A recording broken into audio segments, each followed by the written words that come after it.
Which of the following, मैंने तुम्हें बताया था ना, m की वैल्यू l से बड़ी कभी नहीं हो सकती. Did we do or not? Yes, ma'am. Possible Yes, ma'am. है ना. ठीक है, so this is not possible. Then this is representing what? Oxygen दिया हुआ है. ठीक है. अब देखो, अगर ये इलेक्ट्रॉन यहाँ हम वापस ले जाएं तो ये किसकी इलेक्ट्रॉनिक कॉन्फ़िगरेशन होगी? Neon. Follow Aufbau's rule. Follow Aufbau's rule. Count the total electrons. Count the total number of electrons. तो total number of electrons कितने आ रहे हैं? 2 plus 2 plus 5 plus 1. कितने आ रहे हैं total? 10. मतलब atomic number अपना कितना है? 10. ठीक है. atomic number 10 किसका होता है? Neon. Neon. मतलब this is representing neon. But it is not following Aufbau's rule. Is it following Aufbau's rule? No, ma'am. One minute, let me finish. Let me finish, beta. Let me finish. Is it following Aufbau? Oh, seriously, I just forgot. Okay, okay. Sorry, my mistake. Is it? It is not following Aufbau's rule. मतलब electron ने क्या achieve किया होगा? Yes, electron ने क्या achieve किया होगा? Excited state. Okay. And excited state का मतलब क्या है? 1s2. जब ये ग्राउंड स्टेट ऑफ नियॉन की बात करेंगे तो इलेक्ट्रॉन कहाँ होगा? It is 1s2 2s2 2p6 ऐसे होगा. और इसका 3s सबशेल जो है वो खाली है. 3s is vacant. जब एक्साइटेड स्टेट में जाएगा इसका मतलब क्या होगा? पहला इलेक्ट्रॉन जो सबसे दूर बैठा हुआ है ना, वो वाला इलेक्ट्रॉन, सॉरी 3s है, तो पहला इलेक्ट्रॉन जो है वो अनपेयर्ड होकर के यहाँ जंप कर जाएगा. तो वही हो गया है, ये वाला इलेक्ट्रॉन यहाँ से 3s में जंप कर गया. तो कौन सा ऑप्शन सही है? यस, कौन सा ऑप्शन सही है? B. Excuse me ma'am. Option B. बोलो बेटा. मैम अगर ऑप्शन में O2 2 माइनस होता तो फिर मैम क्या अपना आंसर चेंज होता? बोलो, फिर से बोलो. आई वाज नॉट मैम अगर ऑप्शन में O2 2 माइनस चार्ज होता आयन पे तो मैम अपना आंसर क्या होता फिर? तो बेटा वैसा वो ऑप्शन बना के नहीं देंगे ना. दो ऑप्शन, मल्टीपल ऑप्शन करेक्ट नहीं आ सकते ना. दो ऑप्शन करेक्ट. फिर या तो वो मतलब नियॉन मैम नहीं देंगे. उसका भी है ना, वो नियॉन नहीं देंगे उस केस में. वैसे मैम O2 2 माइनस का भी एक्साइटेड स्टेट है ना ये? हाँ, but generally ions excited state में नहीं जाते हैं. एटम्स एक्साइटेड स्टेट में जाते हैं. Okay ma'am. Ions excited state में, मतलब I have never came across excited state of ions. Okay, so the velocity of the hydrogen molecule is this much, then it's d. Please do the calculation, dear. What will I do in this case? So what will be the weight of hydrogen molecule? तुम्हारी अगर class में होता ना, सच्ची में तुम्हें पिटाई हो जाती. You don't know the weight of hydrogen molecule? H2 का weight कितना होगा बेटा? 2 AMU. Yes ma'am. And that will be 2 upon Na gram. सब करो. Okay ma'am. अब कर लोगे ना? मैम मैं 1 upon Na कर रहा था, वो गलती हो गई. नहीं, मॉलिक्यूल है ना. यही बस तुमसे परेशान करेंगे तुम्हें. उससे ज्यादा उनके पास कुछ है नहीं. तो read each and every word very carefully. Okay. Now minimum D जब भी वेलोसिटी सेंटीमीटर में दी होगी तो हम लोग प्लैंक्स कांस्टेंट अर्ग्स में लेंगे. Erg second. Try to take it in ergs और try to convert it into metres per second. Whatever suits you is better. It's your choice. Okay. अगर सीजीएस सिस्टम फॉलो करना चाहते हो तो फिर मास को भी केजी में करना. ओके. एमकेएस या सीजीएस क्या फॉलो करना चाहते हो उस पर डिपेंड करता है. Now come over here. देखो ये शायद मैं क्वेश्चन डिस्कस कर चुकी हूँ.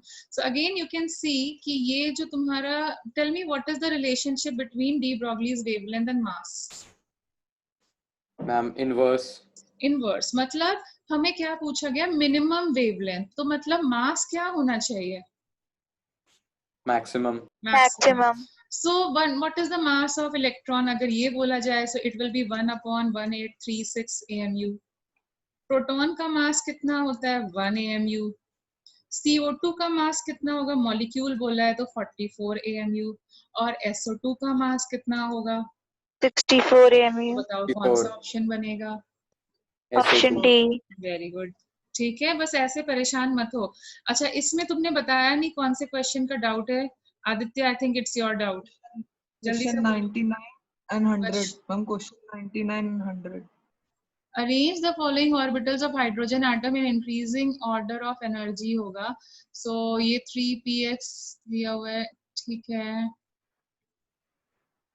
So चेक करो, देखो 2s का सबसे लोएस्ट एनर्जी होगा, ठीक है। ये डीजेनरेसी से रिलेटेड है, let me do degeneracy then I will tell, ठीक है। Let me do a topic, last topic जो बचा रह गया है ये। अच्छा, 100 क्या? अरे बेटा मुझे वो पूरा एक साथ करा लेने दो, ठीक है, इसको मैं बाद में करवाती हूँ। Which of the following set of quantum numbers is not possible? So बेटा ये देखो, L की वैल्यू n से बड़ी कभी नहीं हो सकती। L is equal to 0 to n minus 1. It cannot be greater than 1. So ये this is the incorrect option. Did you get it? यश, ये शायद तुम्हारा डाउट था। यश, अभी हो गया clear? Okay. So I think we have covered every doubt except for some questions which were related to degeneracy. Yes. Ma'am ma'am एक पुराने PDF में एक डाउट था बट उसका सॉल्यूशन उसमें नहीं था। तो बेटा you would have shared it well, ताकि हम थोड़ा सा इस चैप्टर को फिनिश कर पाए। Okay, so I'll take it after the class. Fine. So now comes your एक चीज तुम्हारी रह गई है, that is called as degenerate in this is the topic which we have to finish, and this is the last topic. This is called as degenerate energy levels. Okay, degenerate energy levels. Now what do you mean by degenerate energy levels? That's what we are going to do. So what do we mean by degenerate energy levels? It simply means that when two or more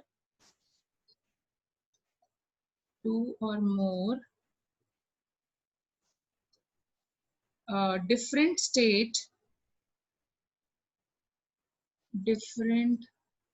what happened? How come people are left outside? 1 minute, let them join. Okay, two or more energy levels, different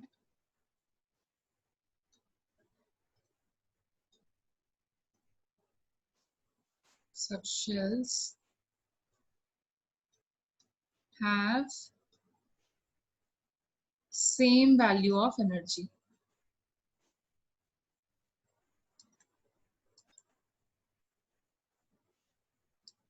ठीक है, तो जब कोई हमारे जैसे subshells हैं या energy levels हैं, उनकी सेम वैल्यू होती है तो हम बोलते हैं डीजेनरेट एनर्जी लेवल्स हैं। फाइन। अब देखो, इसमें तुम्हारे को डेफिनेशन से ज्यादा कॉन्सेप्ट पे ध्यान देना है। तो यहाँ कॉन्सेप्ट जो होगा ना, वो दो पार्ट्स में डिवाइड होगा। One concept is for one electron system. For one electron system, tell me an example of one electron system. Hydrogen orbitals भी हो सकते हैं, ठीक है, एंड हाइड्रोजन वगैरह। And there will be for multi electron system, ये one electron system, और एक होगा फॉर मल्टी इलेक्ट्रॉन सिस्टम, एक से ज्यादा इलेक्ट्रॉन हो गए तो इसके लिए। फॉर वन इलेक्ट्रॉन सिस्टम क्या होता है, यहाँ सबशेल का कोई सिग्निफिकेंस नहीं होता। इफ यू रिमेम्बर, हम लोग जब हाइड्रोजन या बोर्स थ्योरी पढ़ रहे थे फॉर वन इलेक्ट्रॉन सिस्टम, हम लोग बोर्स थ्योरी फॉलो करते थे। और बोर्स थ्योरी में तुमने क्या पढ़ा था? When the electron gets excited it jumps to what? When the electron gets excited it jumps to what? Higher to lower. Excited में क्या करता है? उल्टा बोल रहे हो, फिर से बोलो। Lower to higher energy levels. You follow Bohr's theory. So if the electron gets excited, it jumps to, बोलो जल्दी से, jumps Higher to energy level. higher energy level. And what do you mean by higher energy level? Energy level किसका होता है? Orbit का, subshell का, या किसका होता है energy level? Orbit. Orbit. Orbit. ठीक है, तो जैसे फॉर एग्जाम्पल हम लोग बोले कि हाइड्रोजन जब फर्स्ट टाइम एक्साइटेड होता है, first excited state of hydrogen, what is it representing? First excited state of hydrogen means electron कहाँ चला गया? Second shell. second shell. That means we are talking about n is equal to 2. अब n is equal to 2 या second orbit में कितने orbitals होते हैं? n is equal to 2 में 2 ऑर्बिटल्स होते हैं। तो जो हमारा पहला इलेक्ट्रॉन होता है, अगर हम 1 इलेक्ट्रॉन सिस्टम की बात करें तो 1 इलेक्ट्रॉन सिस्टम में कोई डिफरेंस नहीं है 2s और 2p की एनर्जी में। The energy of 2s and 2p subshell is same. That means you can say for a uni-electron system, how many degenerate orbitals are there? इन तीन चारों की एनर्जी सेम है। For a uni-electron system, in the first excited state, how many degenerate orbitals are there? Ma'am एक बार फिर से बता दीजिए, समझ में नहीं आया। देखो जब हम, अच्छा मैं फिर से रिपीट कर रही हूँ, लिसन टू इट। जब हम एक इलेक्ट्रॉन सिस्टम की बात करते हैं तो हमारी एक्साइटेड स्टेट का मतलब होता है change of orbit. Do you remember that? Excited state का मतलब होता है हमारा ऑर्बिट चेंज हो जाएगा, ठीक है। वहां सबशेल का कोई सिग्निफिकेंस नहीं होता है, वहां सबशेल का कोई सिग्निफिकेंस नहीं होता है। मतलब if I talk about first excited state of hydrogen, that means I am talking about second orbit. अब second orbit is further divided into 2s and 2p. That's what I am trying to tell you कि जब एक electron होता है तो वो 2s में भी रह सकता है, 2p में भी रह सकता है, क्योंकि या आपस में कभी वो 2s में रहे, कभी 2p में रहे, कभी मतलब इधर रहे, कोई फर्क नहीं पड़ने वाला है, क्योंकि 2s और 2p की एनर्जी सेम होती है for one electron system. For one electron system it is same. तभी तो बोर्ड थ्योरी में हम सबशेल की बात नहीं करते थे, जब हम वन इलेक्ट्रॉन सिस्टम में रहते हैं तो we were talking about subshells, और वी वर टॉकिंग और we were not talking about subshells. Not talking. Why? Because वहाँ सबशेल्स का कोई सिग्निफिकेंस नहीं है। For one electron system there is no significance of subshells. So tell me how many orbitals degenerate और same energy orbitals you have? Tell me how many degenerate or same energy orbitals you have in the first excited state? 2 orbitals बेटा। s क्या 1, p का 3, कितने हुए? 4 orbitals पूछा है, subshells थोड़ी ना पूछा है। So tell me how many कैसे सेम हुई? क्योंकि एक इलेक्ट्रॉन है, एक इलेक्ट्रॉन में सबशेल्स का कोई सिग्निफिकेंस नहीं होता। बोर्ड थ्योरी में कोई सबशेल के बारे में पढ़ा था क्या? No ma'am. तो इसलिए उनका कोई सिग्निफिकेंस नहीं है, वो इलेक्ट्रॉन जहां मर्जी चाहे रह सकता है। एक इलेक्ट्रॉन में सबशेल्स का कोई सिग्निफिकेंस नहीं होता। ओके, सो टेल मी, अगर इफ आई से सेकंड एक्साइटेड स्टेट, तो सेकंड एक्साइटेड स्टेट मतलब इलेक्ट्रॉन क्या करता था? इलेक्ट्रॉन क्या करता था? Jump from हाँ, 2 to 3. 2 to 3 मतलब n is equal to 3. That means 3 में कितने सबशेल्स होते हैं? 3s, 3p, 3d. Yes, 3s, 3p and 3d. And that means क्योंकि ये एक इलेक्ट्रॉन सिस्टम है, 3s की एनर्जी, 3px की एनर्जी, 3py की एनर्जी, क्योंकि फर्स्ट एक इलेक्ट्रॉन सिस्टम में सबशेल्स या ऑर्बिटल्स का कोई एनर्जी डिफरेंस नहीं होता। They have the same amount of energy, dxy की एनर्जी, dyz की एनर्जी, dzx की एनर्जी, dx2-y2 की एनर्जी, सब एनर्जीज क्या हैं? They are approximately equal. इसीलिए हम लोग बोर्ड थ्योरी में कभी भी we were not talking about subshells का एनर्जी, वहां ऑफ बाउज रूल फॉलो नहीं करते थे, ठीक है। So tell me how many degenerate orbitals in the second excited state? Number of degenerate orbitals यहाँ पे बताओ कितने हो गए? 9 स्क्वायर दैट इज 9, ठीक है। तो यहाँ डीजेनरेट ऑर्बिटल्स हो गए 9। यहाँ ऑफ बाउज का कोई सिग्निफिकेंस नहीं है, there is only change of orbit. लेकिन If I talk about more than one electron system, or which I am calling it as a multi-electron system, here if you give an excited state, there will be change of, here if you give an excited state, there will be change of subshell. Here you will follow Aufbau's rule. Here we follow Aufbau's rule. Okay, we follow Aufbau's principle. Okay यहाँ पर shall change होता था, orbit change होता था एक electron में, यहाँ subshell change होगा. Here you will change the subshell. Okay, तो जैसे मैं सबसे छोटे एलिमेंट के साथ स्टार्ट करती हूँ. So supposing I start with helium. I start with helium. So first example, helium. What is the ground state of helium? What is the ground state of helium? 1s2. 1s2. ठीक है, 1s2. That means जब वो पहली बार excite होगा तो उसके लिए किसकी एनर्जी ज्यादा हो रही है? According to Aufbau's, 1s has lower energy and 2s has higher energy. है कि नहीं है? According to Aufbau's, 2s has, come on, speak up and tell me, is it valid or not? Yes, ma'am. Yes, ma'am. So yes, let's start. So see, यहाँ पर अपने को Aufbau's principle follow करना है. तो पहली बार जब हीलियम इलेक्ट्रॉन एक्साइट होगा तो वो कहाँ जाएगा? अभी तुम कर रहे थे, फर्स्ट एक्साइटेड स्टेट में कहाँ जाएगा? First 2s. excited state, that means first excited state, that means electron will leave 1s paired while unpaired and it will come to 2s. ऐसा होगा कि नहीं होगा? Yes, Yes, ma'am. Yes ma'am. अब बताओ 2s के पास कितने, this is my first excited state, मतलब पहली बार में एक्साइट होंगे ना तो हम यहीं जा सकते हैं, ठीक है, और 2p वेकेंट पड़ा हुआ है. सो टेल मी इसके पास कितने डीजेनरेट, जब फर्स्ट एक्साइटेड स्टेट की बात करेंगे, so how many degenerate orbitals? 2 2s. और 3. एंड 2s के अंदर का मतलब कितने इलेक्ट्रॉन्स है? Only 1 electron, 1. Sorry 1 orbital.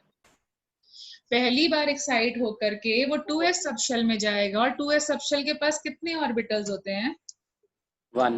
1. So how many degenerate orbitals in the first excited state of helium? 2. कहाँ से 2 बेटा? 2s के पास एक ही ऑर्बिटल है ना. मैम पर Ma'am, one degenerate orbital. Orbitals तो डेफिनेशन ही ये है कि सिमिलर एनर्जी, तो सिमिलर एनर्जी अगर किसी के रिलेशन में नहीं होगी तो सिमिलर किससे होगी बेसिकली? हाँ, तो नहीं होने दो, वो उसका ऑप्शन नहीं है. तुम्हारे पास एक कंपैरिजन के लिए कोई और नहीं है, तो that is not my fault ना, क्योंकि मैं डेफिनेशन तो जनरल चीज के लिए बनाई जाती है ना. मैम डेफिनेशन लेकिन अगर उसकी डेफिनेशन ये है कि सेम एनर्जी होती है, now see तो one minute let me finish. Okay, अगर सेकंड एक्साइटेड स्टेट की बात करें तो अब इलेक्ट्रॉन फर्दर एक्साइट होके कहाँ जाएगा? अब बोलो, फर्दर एक्साइट होके कहाँ जाएगा? फर्दर एक्साइट होके कहाँ जाएगा? 2p में. ठीक है, अब 2p में जाने का मतलब है उसके पास चॉइस है. उसके पास चॉइस है कि वो px में एंटर करे या py में एंटर करे या pz में एंटर करे, क्योंकि px भी कर सकता है, 2py में भी कर सकता है, 2pz में भी कर सकता है. सो नाउ टेल मी कितने डीजेनरेट ऑर्बिटल्स हैं? 3. If for the second excited state of this, how many degenerate orbitals now you do have? 3. Okay, s के पास कितने ऑर्बिटल्स थे? 1. 1. अब समझ में आया लॉजिक? मैम इसमें अगर डीजेनरेट ऑर्बिटल्स उस पे देख रहे हैं कि किस में जा सकता है इलेक्ट्रॉन, तो ऑफबाउ के हिसाब से तो जा ही नहीं सकता py pz में. एक्साइटेड मतलब स्टेट 2s में बात कर रहे हैं ना बेटा. Aufbau is for ground state. Aufbau you have to follow for ground state. For excited state it is not followed. So for excited state, all the मतलब any one of the 3 can be used to be occupied, right? Yes, and there is no convention ना कि ये px ही होगा. वो तो मैंने by default लिखा है ना. It is not a fixed rule कि px ही लिखना है मेरे को यहाँ पे. It can be py, it can be pz. पहला जो Yes ma'am, but I am asking for all the three. कुछ भी हो, नाम से क्या? बोलूं, शॉर्ट में बोलूं तो ये है कि अगर एक इलेक्ट्रॉन सिस्टम है तो सबशेल का कोई सिग्निफिकेंस नहीं है, ऑर्बिट चेंज होता है। और तुम ये करते आ रहे थे बोर्स थ्योरी में, पूरा बोर्स थ्योरी में हमने यही पढ़ा था कि हमारा ऑर्बिट चेंज होता है, ठीक है। सो जब हम ऑर्बिट चेंज करते हैं तो उसमें होने वाले सारे ऑर्बिटल्स की एनर्जी मेरे लिए बराबर है। मेरी मर्जी है मैं 2s में जाऊं 2p में जाऊं, तो नंबर ऑफ डीजेनरेट ऑर्बिटल्स ऐसे निकलेंगे। लेकिन एक से ज्यादा इलेक्ट्रॉन हो गए तो अपन को अफबाउस रूल का सिग्निफिकेंस फॉलो करना होता है ग्राउंड स्टेट के लिए, and that time 1s will have lower energy, 2s has, अब यहाँ सबशेल का सिग्निफिकेंस आ जाता है, मल्टी इलेक्ट्रॉन में सबशेल का सिग्निफिकेंस आता है, एंड इन दैट केस उस सबशेल के पास जितने ऑर्बिटल्स होंगे वो डीजेनरेट ऑर्बिटल्स। हाइड्रोजन एटम मतलब 1 इलेक्ट्रॉन सिस्टम और multi electron system. 1 electron. 1 electron system. 1 electron. 1 electron system में क्या होता है, ऑर्बिट चेंज होता है या सबशेल चेंज होता है? ऑर्बिट। ऑर्बिट चेंज होता है। दैट मींस 1s है ही नहीं यहाँ पे, 2s और 2p की एनर्जी लगभग सेम रहेगी। देन 3s ले लो, फिर 3px ले लो, 3py ले लो या 3pz ले लो, सबकी एनर्जी क्या रहेगी, सेम रहेगी, क्योंकि 1 इलेक्ट्रॉन सिस्टम है, ऑर्बिट चेंज होता है, सबशेल की चेंजिंग नहीं होती। सबशेल मतलब सेम ही रहते हैं एंड सेम एनर्जी में रहते हैं, सॉरी माय मिस्टेक। एंड यहाँ पे 4 का s, 4pz एंड 4dxy, इन तीनों की एनर्जी भी इक्वल रहेगी। So tell me which option is getting valid? Option A. अब समझा। लेकिन अगर ये मल्टी इलेक्ट्रॉन सिस्टम होता तब हम कौन सा बोलते, for multi electron system 3s की एनर्जी कम, अफबाउस फॉलो करते और फिर ये करते, लेकिन ये भी गलत है, ये वाला ऑप्शन सही होता। देखो D option will be correct for this option will be correct. Ma'am एक बार फिर से समझा दीजिए इसका H एटम के लिए। मैम एक क्वेश्चन विजिबल नहीं है मैम, पूरा क्या पूछा है क्वेश्चन में? Arrange the following orbitals in the increasing order of energy. Okay. For hydrogen-like species.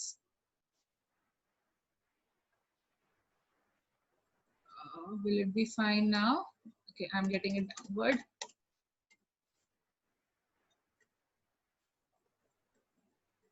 अभी check करना. Is it visible now? Yes, ma'am. अभी ठीक है। सो ये देखो, that's what I wanted to tell you कि ये वैलिड है किसके लिए, ये वैलिड होगा हमारे लिए, सॉरी माय मिस्टेक। सो ये जो हमारा ये वाला ऑप्शन वैलिड होगा उसके लिए, और for a multi electron system देखो ये वाला वैलिड होगा, क्योंकि आप बाउ लगाते जाओ, 2s की एनर्जी कम, 3s की उससे ज्यादा, फिर p में ज्यादा energy, 4s, 4p and 4d. So for a multi-electron system, D option will be correct. For hydrogen atom, A option will be correct. Can you get the difference? Ma'am hydrogen atom वाला एक बार फिर से बता दीजिए। बेटा orbit change करो, orbitals का कोई सिग्निफिकेंस नहीं है, तो 2s 2p सेम। तो मैम इसमें ऑर्बिट के हिसाब से अरेंज करेंगे और उसमें बोर्स थ्योरी लगा दो ना, 1 electron species, bourse theory follow करो, ऑर्बिट चेंज करो, अफबाउस के बारे में मत सोचो, ठीक है? अब याद रहेगा। हाँ आ गया ना अभी।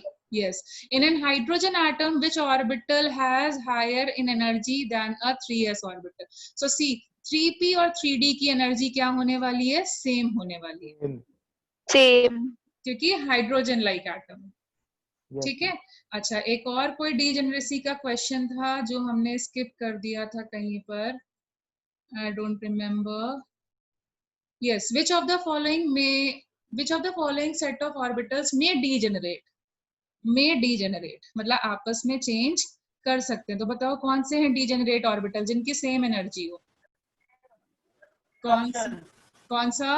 2p, 2px, 2py, 2pz. Very good. For a multi electron system 2px, py and that will have the same amount of energy. Can you get now what is degeneration? Multi electronic तो mention किया नहीं है। तो बेटा मे भी तो mention किया है। देखो ये वाला भी हम कर सकते थे, लेकिन this is not valid for multi electron. This and this are not valid for multi-electron. Check karo. Is there valid for Yes. multi-electron? No, ma'am. No. No. Okay. This is not No, valid ma'am. for any. This is not valid for any of the system. Neither one electron, neither. But ये किसके लिए applicable है? This is applicable for. Multi-electron. Multi-electron. This is applicable for. Yes, you can say this is applicable for both of them. Both. चाहे one electron system लो चाहे multi electron system लो, दोनों के लिए ही applicable है. तो which one is the best option? D option. One electron के लिए लोगे तो तुम क्या बोलोगे? वन इलेक्ट्रॉन के लिए अगर करते हो, वन इलेक्ट्रॉन सिस्टम के लिए, तो तुमने यही बोला था 2s 2p और 2py एंड 2pz, तीनों की एनर्जी, चारों ऑर्बिटल्स की एनर्जी सेम होगी. फॉर मल्टी इलेक्ट्रॉन सिस्टम हम लोग अफबाओ फॉलो करेंगे and we will say 2s will have lower energy but 2px 2py and 2pz will have the same amount of energy. So which one is the best answer? D option. अब समझो. और ये वाला multi के लिए valid नहीं है, ये वाला मल्टी के लिए वैलिड नहीं. ठीक है. So I think we are done.